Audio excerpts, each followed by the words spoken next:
अस्सलामुअलैकुम नाजरीन, एक नए वीलॉग के साथ आपकी खिदमत में हाजिर हैं और आज की इस वीडियो में आपको बताएंगे कि अरशद शरीफ कत्ल अज खुद नोटिस केस की आज तीसरी समाअत हुई है और बिल आखिर उन हीरों को ढूंढ निकाला गया है और JIT एक तश्कील दी गई है 5 अफराद पर मुश्तमिल। उनकी तफसीलात से आपको आगाह करेंगे। इसके अलावा आज दफ्तर खारजा ने सुप्रीम कोर्ट में एक CMA फ़ाइल की है, एक मुतफर्रिक दरख्वास्त दायर की है जिसके अंदर उन्होंने अब तक की जो कार्रवाई है, अब तक की जो पेशरफ्त दफ्तर खारजा की जानिब से की गई है उससे मुतल्लिक अदालत को आगाह किया है और उस पर चीफ़ जस्टिस के काफ़ी अहम रिमार्क्स भी आए हैं। और इसके अलावा जो चीफ़ जस्टिस हैं उन्होंने अब जो नई JIT मुश्तरका तहकीकाती टीम, खसूसी मुश्तरका तहकीकाती टीम तश्कील दी गई है हुकूमत की जानिब से, उसको भी कुछ टास्क सौंपे हैं और उनको भी अदालत ने कुछ डायरेक्शंस दी हैं, उससे मुतल्लिक आपको आगाह करेंगे। समाअत का जो आगाज़ हुआ है उस पर चीफ़ जस्टिस ऑफ पाकिस्तान ने सबसे पहले ये कहा कि हमारे पास एक CMA आई है, एक जवाब आया है दफ्तर खारजा का, जिसमें ये बताया जा रहा है कि अब तक दफ्तर खारजा ने क्या कुछ किया है। और यहाँ पर यह भी बताया जा रहा है कि जो फ़ॉरेन मिनिस्टर हैं पाकिस्तान के बिलावल भुट्टो ज़रदारी, वो भी इस कोशिश में हैं कि किसी तरह उनका रब्ता हो अपने काउंटर पार्ट यानी कि कीनिया के फ़ॉरेन जो मिनिस्टर हैं उनके साथ। और यहाँ पर चीफ़ जस्टिस ने कहा कि ये खुश आइंद है जो हुकूमत इस मौके पर कर रही है, जिस तरह की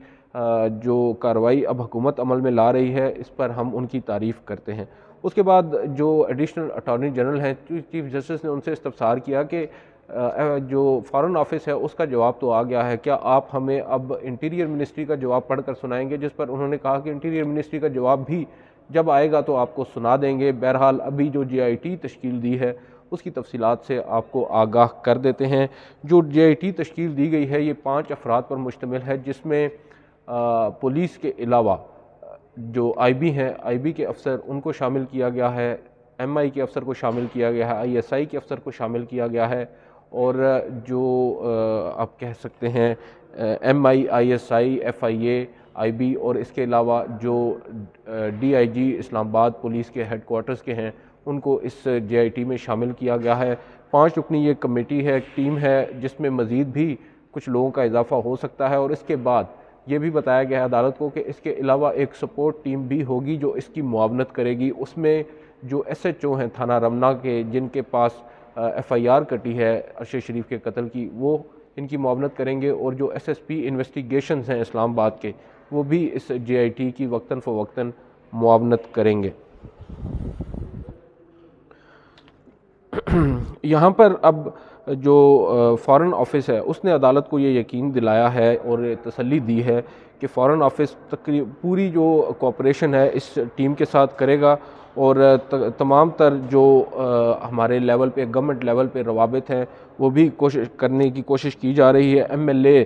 म्यूचुअल लीगल असिस्टेंस का भी यहाँ पर कहा गया है बिलखसूस। और इंटरपोल के हवाले से भी जब जस्टिस मज़हर अली अकबर नकवी ने इस्तफसार किया तो एडिशनल अटॉर्नी जनरल ने बताया कि इंटरपोल की भी मदद ली जाएगी। और यहाँ पर चीफ़ जस्टिस ने पूछा कि वो तो एक्सट्रेडिशन का मामला है, उसके बाद आप हमें बताएं डायरेक्टली इसमें क्या हो सकता है। तो उन्होंने अभी बताया कि अब जो अगला हमारा लाएअमल होगा वो ये होगा, जो IG ने मुझे बताया है एडिशनल अटॉर्नी जनरल को, कि जो वालदा हैं अरशद शरीफ की, उनके साथ वो मुलाकात करेंगे और उनसे जो SJIT है वो अपना बयान लेगी और तमाम जो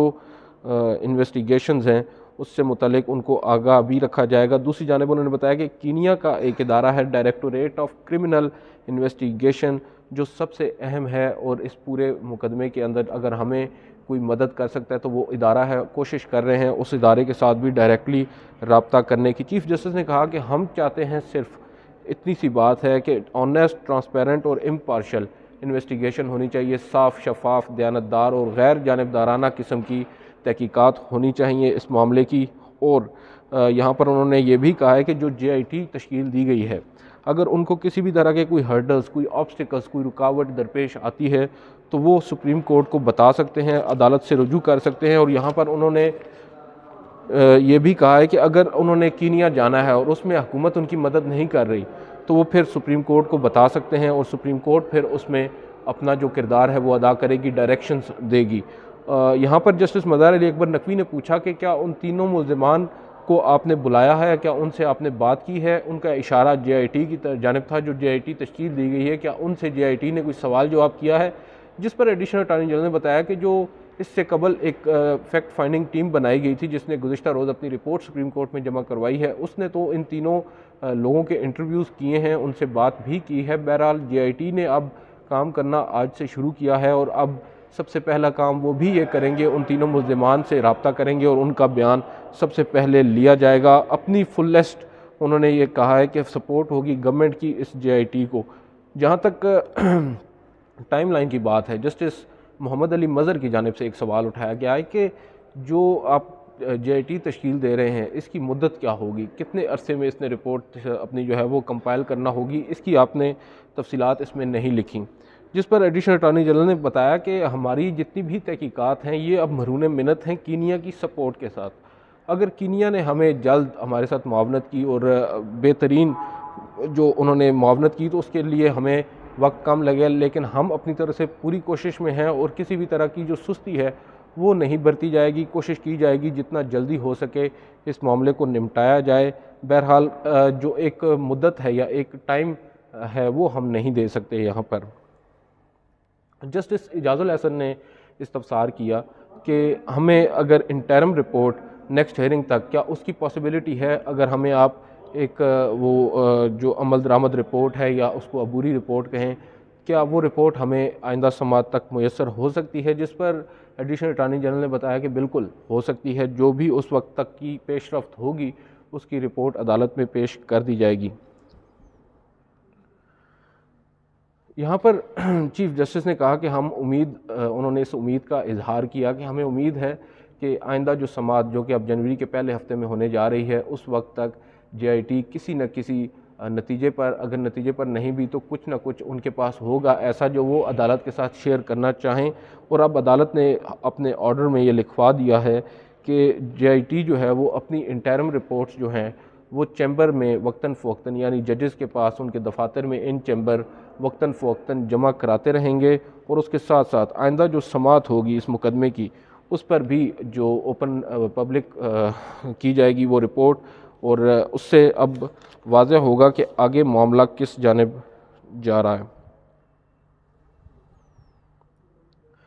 ये आज की समात थी और आज जो समात हुई है वो काफ़ी मुख्तसर हुई है। अगर हम गुज़िश्ता रोज़ की समात देखें उससे कबल की समात, आज की समात में सिर्फ एडिशनल अटॉर्नी जनरल ही पेश हुए हैं और बुनियादी तौर पर आज मुद्दा भी यही था कि JIT तश्कील दी जाए और JIT अब तश्कील पा गई है। अब देखना ये होगा कि इसको कितना वक्त लगेगा अपनी फाइंडिंग्स देने में और क्या वाकई जो मुजरिम हैं अरशद शरीफ को कत्ल करने वाले, उनका बेईमाना और सफ़ाकाना कत्ल करने वाले, उन पर तशद्दुद करने वाले, क्या वो भी कभी जो कानून है उसके कटहरे में खड़े होंगे या नहीं, ये एक बहुत बड़ा सवाल है। अगर कमरा अदालत की बात करें तो आज मुराद सईद जो कि बताया जाता है अरशद शरीफ के काफ़ी अच्छे दोस्त भी हैं और जब अरशद शरीफ हयात थे तो ये उनके काफ़ी करीब थे और उनकी मौत के बाद भी हमने देखा कि उनके घर अक्सर ये नज़र आते थे। आज ये भी पहली दफ़ा सुप्रीम कोर्ट में आए हैं अरशद शरीफ के लिए और अदालत में हमने इनको देखा है 2-3 दफ़ा वो क्लास से बात करते हुए भी शायद ये कोशिश कर रहे थे कि रोस्टम पर आकर अदालत के गोशगुजार कुछ बातें करें। बहरहाल इनको वकील ने मना किया या खुद रुक गए क्योंकि चीफ जस्टिस ने आज सिर्फ एडिशनल अटॉर्नी जनरल को सुना और उनको बुलाया भी नहीं और ना ही ये खुद गए अदालत के सामने अपना कोई भी बयान रिकॉर्ड कराने के लिए। बहरहाल आज की समात मुलतवी हुई है। अब अदालत ने समात जनवरी के पहले हफ्ते तक मुलतवी की है। अब देखना ये होगा कि आइंदा जो समात होगी उसमें जो रिपोर्ट इंटरिम रिपोर्ट JIT पेश करती है उसमें क्या आता है। आज की इस वीडियो से इतना ही, इजाज़त दीजिए, अल्लाह हाफ़िज़।